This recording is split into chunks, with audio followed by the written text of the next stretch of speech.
आज मैं आप सभी से नाराज हूँ। नाराजगी का कारण अंत में बतलाऊंगा। अंग्रेजी में कैसे नाराजगी जाहिर किया जाता है, चलिए सीखते हैं।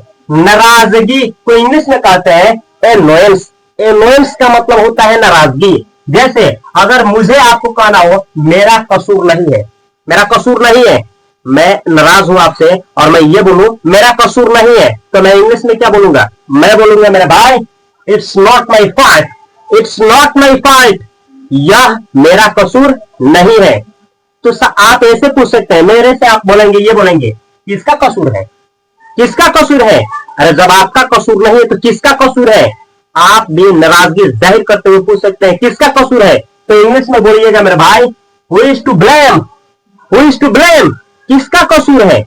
या फिर ऐसे भी नाराजगी जाहिर किया जाता है तुमने तुमने नाक में दम कर रखा है, तुमने नाक में दम कर रखा है, तो इसको इंग्लिश में ऐसे बोला जाएगा, इसको कहा जाएगा मेरे भाई you are a nuisance, you are, आप हो। नॉइसेंस का मतलब होता है रुकावट, बाधा, तुम एक बाधा हो। अर्थात कहने का मतलब ये हुआ कि तुम मेरे नाक में ना दम कर रखे हो। तो जब भी आपको कहना हो कि तुम मेरे नाक में दम कर रखे हो तो इंग्लिश में जरूर बोलिएगा you are a nuisance, you are a nuisance. ऐसे ही अगर आपको नाराजगी जाहिर करते हुए कहना हो आप गुस्सा रही हैं, आप गुस्सा रही हैं, तो आप बोलिएगा ऐसे बोलिएगा, आप बोलिएगा you are angry for nothing, you are angry for nothing. आप जो है ना ऐसे ही गुस्सा में है। या फिर आप ऐसे भी बोल सकते हैं you are getting angry for nothing, आप बेकार में ही गुस्सा कर रही हैं। इस तरह से नाराजगी प्रकट कर सकते हैं। या फिर आप ऐसे भी नाराजगी जाहिर कर सकते हैं उसका नाम मेरे सामने मत लेना, उसका नाम मेरे सामने मत लेना। आप कैसे बोलिएगा? आप बोल सकते हैं मेरे भाई ऐसे don't mention his name, male है यानी कोई पुरुष है तो हिज नेम, फीमेल है, फीमेल यानी लड़की या कोई औरत तो हर नेम बिफोर मी, ऐसे बोल सकते हैं don't mention his name before me, उसका नाम मेरे सामने मत लेना। या फिर ऐसे don't mention her name before me, वो जो फीमेल है ना उसका नाम मेरे सामने मत लेना। इस तरह से आप क्या कर सकते हैं? नाराजगी प्रकट कर सकते हैं। ऐसे भी बोल सकते हैं मेरे दोस्त, नाराजगी ऐसे भी जाहिर किया जाता है उसने मुझे धोखा दिया है, उसने मुझे धोखा दिया है। तब कैसे बोलिएगा? ऐसे बोलिएगा ही, अगर मेल है तो ही और फीमेल है तो सी। ऐसे ही बिट्रेड मी, उसने मुझे धोखा दिया है। या फिर सी बिट्रेड मी, सी बिट्रेड मी, उसने मुझे धोखा दिया है। या फिर ऐसे भी आप नाराजगी प्रकट कर सकते हैं। आप बोल सकते हैं मैं किसका विश्वास करूं?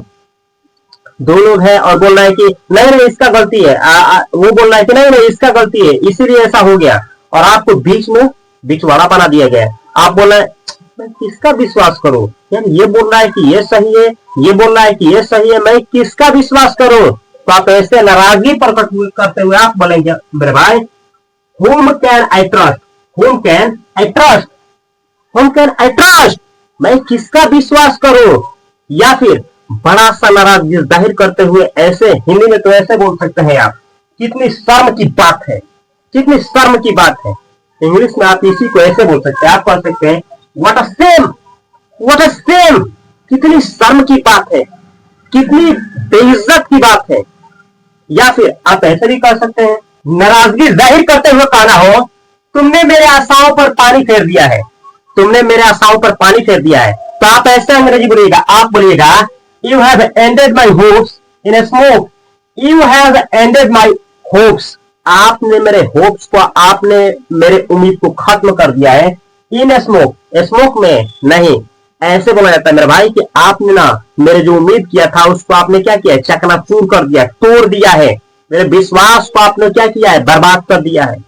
कितना बड़ा नाराजगी है ना। ऐसा ही अगर आपको कहना हो तुमने मेरे विश्वास को ठेस पहुंचाई है, तुमने मेरी विश्वास को ठेस पहुंचाई है, तो ऐसे इंग्लिश बोलिएगा you have let me down, you have let me down, तुमने मेरी विश्वास को ठेस पहुंचाई है। ऐसे ही अगर आपको कहना हो रानी मेरी बात को क्यों काटती है, नाराजगी जाहिर करते हुए कह रहे हैं जब भी मैं बात करता हूँ आपसे तो रानी जो है बीच में क्यों घुस जाती है, क्यों मेरे बात को ये काटती है। तो आप ऐसे बोल सकते हैं, आप बोलिएगा why does Rani contradict me, why does Rani contradict me, Rani जो है मेरे बात को क्यों काटती है। ऐसे ही कहना हो कि राम मेरे बात को क्यों काटता है, कोई भी नाम हो सकता है, तो आप बोलिएगा वाई डज, यहाँ पे राम कंट्राडिक्ट में, वाई डज राम कंट्राडिक्ट में, राम मेरे बात को क्यों काटता है। ऐसे ही कहना हो आप मेरे बात को क्यों काटते हैं, तो याद रखिएगा यहाँ पे वाई का वाई रहेगा, यहाँ रहेगा डू, यहाँ पे यू यू के अनुसार डू, तो बोला जाएगा why do you contradict me, why do you contradict me, आप मेरे बात को क्यों काटते हैं, क्यों काटते हैं, कोई तो कहना होगा। ऐसे ही आप नाराजगी जाहिर करते हुए ये भी बोल सकते हैं मेरे भाई दरअसल ऐसा गलती से हो गया, दरअसल मतलब सच कहे तो ऐसा जो है ना गलती से हो गया, तो आप ऐसा बोलिएगा, आप बोलिएगा actually it was done by mistake, actually it was done by mistake, दरअसल कहें तो ये गलती से हो गया। ऐसे ही नाराजगी ऐसे भी जाहिर किया जाता है। अगर आपको कहना हो ऐसी गलती गलती से भी मत करना, ऐसी भूल भूल से भी मत करना, ऐसी गलती गलती से भी मत करना, अंग्रेजी में इसको ऐसे जाहिर किया जाता है मेरा दोस्त, कहा जाता है, बोला गया है डोंट मेक अ मिस्टेक, ऐसे don't make a mistake so by mistake, ऐसी भूल भूल से भी मत करना, ऐसी गलती गलती से भी मत करना। ऐसे ही आप बोल सकते हैं नाराजगी जाहिर करते हुए मुझे उससे चिढ़ आती है, मुझे ना उससे क्या होती है, चिढ़ आती है, तो आप बोलिएगा ही मेला तो ही असी मेला तो सी, तो ही इरिटेट्स मी, मुझे उससे चिढ़ आती है, या फिर सी इरिटेट्स मी, मुझे उससे चिढ़ आती है। ऐसे ही अगर आपको ऐसे भी नाराजगी जाहिर कर सकते हैं, आप बोल सकते हैं मुझे विश्वास नहीं हो रहा है कि आप बेईमान हैं, मुझे विश्वास नहीं हो रहा है मेरे भाई कि आप जो है ना बेईमान हैं, तो इंग्लिश में इस नाराजगी को ऐसे जाहिर किया जाएगा, आप बोलिएगा I am not getting the faith that you are dishonest, इसको डिसऑनेस्ट नहीं ऑनेस्ट, ऐसे I am not getting the faith that you are dishonest, मुझे विश्वास ही नहीं हो रहा है कि आप बेईमान हैं। इस तरीके से अंग्रेजी में नाराजगी जाहिर किया जाता है। इसी तरह से अंग्रेजी सीखने के लिए इंग्लिश बाय उपेंद्र सर का यही चैनल है, सब्सक्राइब करके बेल आइकन की घंटी को दबा लीजिए। यहाँ पे दो चैनल है, दोनों से जुड़े रहिए। और ये था स्पोकन इंग्लिश का डे 23। इससे पहले का 60 दिनों का फ्री स्पोकन इंग्लिश कोर्स है, इस प्लेलिस्ट में मिलेगा, कॉपी कलम के साथ देखिए। और फेसबुक इंस्टाग्राम पे fast coaching center by Upendra sir और इंग्लिश बाय उपेंद्र सर की करके पेज है, वहां पे भी मुझे फॉलो करिए। अब मैं मिलता हूँ अगले वीडियो में बेहतर कंटेंट के साथ, तब तक के लिए आप सभी को तहे दिल से नमस्कार। आपको इसमें से सबसे बेहतर सेंटेंस कौन सा लगा नाराजगी जाहिर करने के लिए कमेंट बॉक्स में कमेंट करिए। Thanks for watching this video.